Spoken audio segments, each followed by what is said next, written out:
Hi, welcome to Bright Hope Creations. I'm Kara, and today we are giving a well-deserved thank you to the school bus drivers.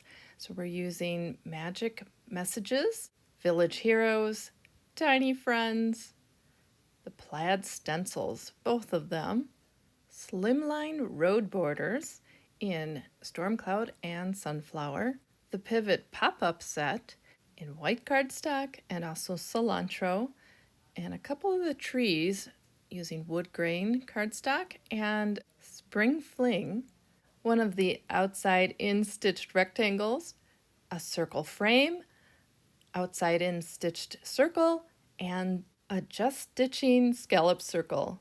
So we're going to start. I'm putting some adhesive on the back of my panel so it won't shift around as I start my ink blending through the plaid stencil. I'll tape down the wider striped stencil, and I'll use Lawn Fawn sunflower ink and a blending brush to create the first layer of my plaid design. And I'll use some circular motions and also just going back and forth inside those stripes. I want to make sure that I have even coverage throughout. And here we are getting down to the final stripes on this first go around. Now I can lift off my stencil, and there they are. Now I think that's pretty just as is, but I'm going to flip my stencil around. Well, actually, I'm just turning it a quarter turn. Securing that stencil down once again to begin my second layer. Now I noticed that the type of paper made a difference for me. Ink blends well on Bristol Smooth cardstock, but I had more smudges with that. So paper that I never use for blending worked better because the ink just stayed put. Well, now I'm bringing in the second stencil, so the one with the thin stripes, and this will be the third layer. And just tacking that down, and then I'm going to use black licorice for this one. So we've got kind of the bumblebee color scheme going here. I'll finish up this layer, and then let's look at the reveal. Whew, I like that. All right, I'm going to wash that stencil, turn it a quarter turn, and tack that down. And onto the fourth and final layer. Now you could add more if you wanted to, or less.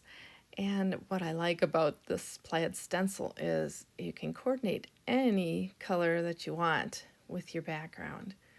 So finishing that up, and let's see the final result. There we go. And it looks good in portrait position, but I'm going to do a landscape card today. So I'm using the outside in stitched rectangle and stitched circle to cut this out. I'm going to use the circle frame and a just stitching scallop circle for the inset panel. And it's the inside of the frame because it stacks well and gives me a nice white border in between my panel and the circle. Moving on to stamping. So I'm using Lawn Fawn's jet black ink, and I'm going to stamp out images from Tiny Friends and Village Heroes. And our village hero today is the bus driver, the school bus driver, who does not always get the recognition that he or she deserves. Teachers usually get a thank you note at the end of the school year, but oh boy, do those bus drivers take a lot of grief. I remember our school bus driver when I was in junior high and into high school.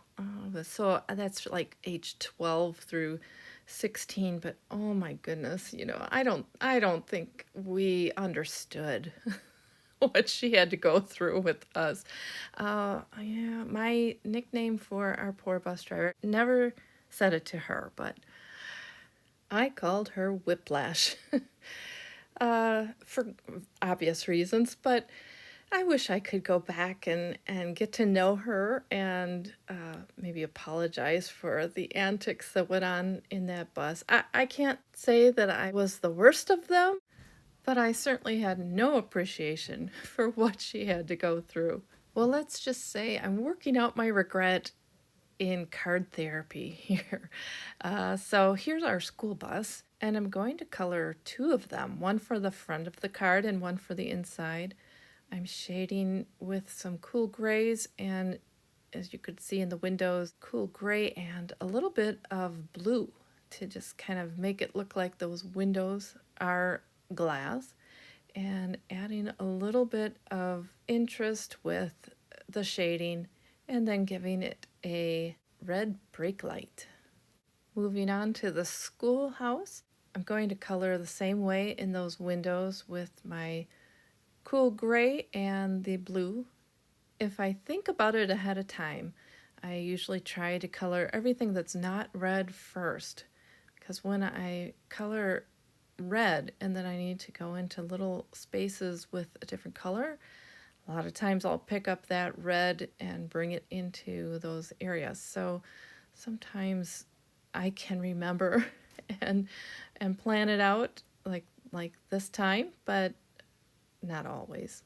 So how about you? Did you ride the bus? Did you ride the bus as a teenager or as a little kid? I think the experience is much different depending on your age.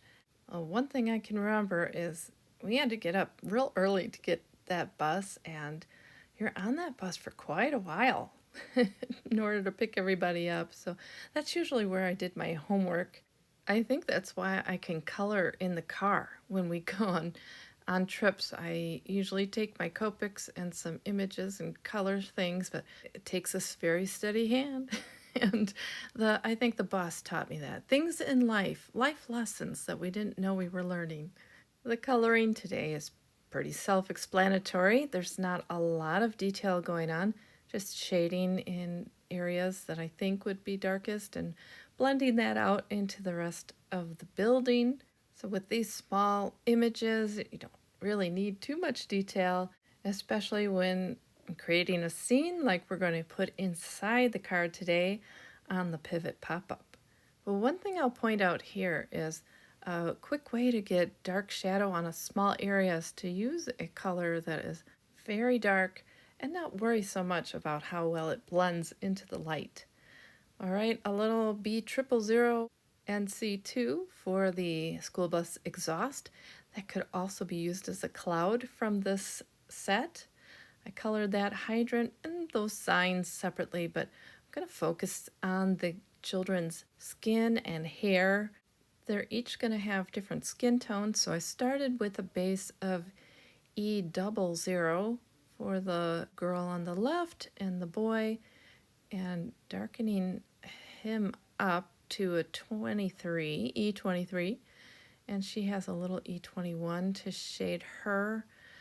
Blend that E23 back in. Again, there's not a lot of space here, so it really isn't a big deal about shading.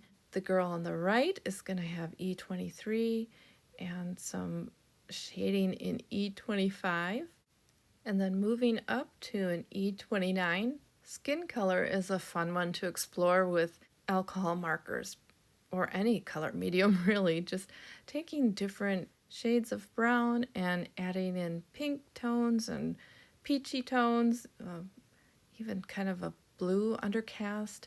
But for these little guys, we're just going with some easy, straight brown colors.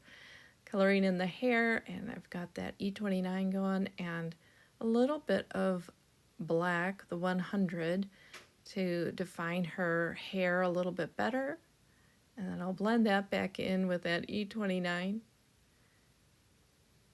And then for the little girl with a blonde hair, she's going to have a Y13, and I'll dull that down with an E21 and E23. And here again, there are many ways to achieve the different colors of hair. This is just an easy one to put down some yellow and add some brown, and bam, I've got blonde hair.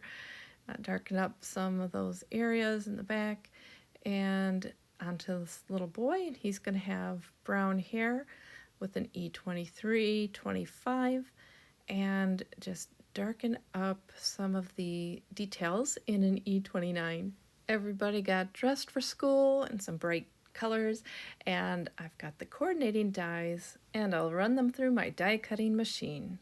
But meanwhile, back on the card front, we're going to stamp out the sentiment, and this comes from Magic Messages, and it fits beautifully inside that just stitching scallop circle. I'll use my anti-static powder bag and some clear ink from Lawn Fawn, ink that up and stamp it down, and then some Lawn Fawn white embossing powder, sprinkle that on, and I will melt that powder with my heat tool, and there it is, all done.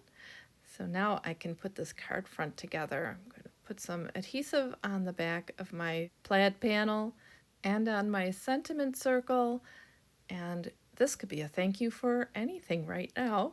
But of course we have our little school bus and a little bit of foam adhesive that I'm going to put on the back just to give it a small amount of dimension to the front of this card. Adhere that down, and I'll glue on a little bit more of that little exhaust. I think that's so cute coming out of the back of the bus. But now it's time to work on the inside of our cards. This is the mechanism that makes the pivot pop up, and I love it. It's a simple one. So I just need to fold it on all the score lines. So I fold it in half, and I'm creasing that down with my bone folder, making sure it's nice and crisp, and then I'll fold it on the X. So here's one fold on the diagonal, and here's the other fold. And then this is kind of like origami, this design, because then I'm going to bring those two sides behind and form that triangle at the top and flatten it out. And with the two panels, I'm going to fold every crease line here. I want to make this flexible, so I will fold it one way and then the other.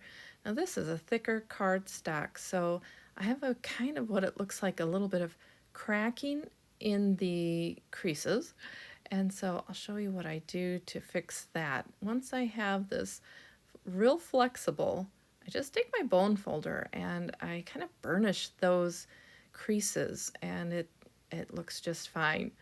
All right, I'm going to put a little bit of adhesive. I'm using double-sided adhesive on here, something very strong so that this does not come apart. And both tabs are going to the back. So I line it up, I find the center, and then I just press it down, and that gives me a nice, straight, even double panel here. Fold that up, make sure everything is flexible, and it is. And so now we can start putting that road onto it. So this is the Slimline road border, and because it's a slimline, it goes all the way across this long panel and even further.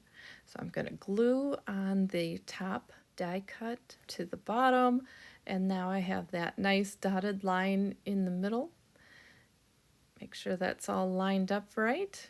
And then because my panel folds, I'm going to clip this border in the center so that I don't have to have it compete with that crease.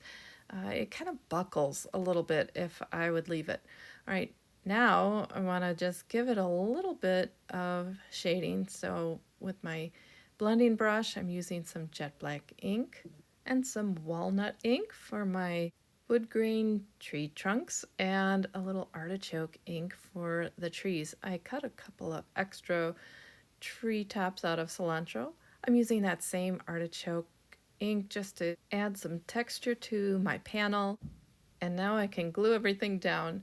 So I'm going to start by gluing half of the road border on each side, and that way I can know where to clip it at the crease.